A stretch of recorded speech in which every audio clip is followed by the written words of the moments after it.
আমরা আজকে যে সিরাপটি নিয়ে আলোচনা করব সিরাপটি হলো অ্যামব্রক্স সিরাপ। কাশির জন্য একটি ভালো সিরাপ। যাদের কাশির সাথে কফ আসে বা বুকে কফ জমে গেছে তাদের জন্য এই সিরাপটি শিশু থেকে বয়স্ক মানুষ পর্যন্ত খেতে পারবে। সিরাপটির ডোজ আমরা জেনে নিই। সিরাপটির ডোজ হলো 2 থেকে 5 বছর বয়সী শিশুদের ক্ষেত্রে অর্ধেক চা চামচ দিনে 2 থেকে 3 বার।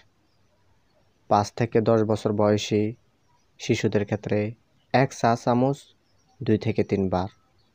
10 বছর বেশি বয়সের শিশু ও বয়স্কদের ক্ষেত্রে 2 চা চামচ দিনে 2 থেকে 3 বার এভাবে খাবেন।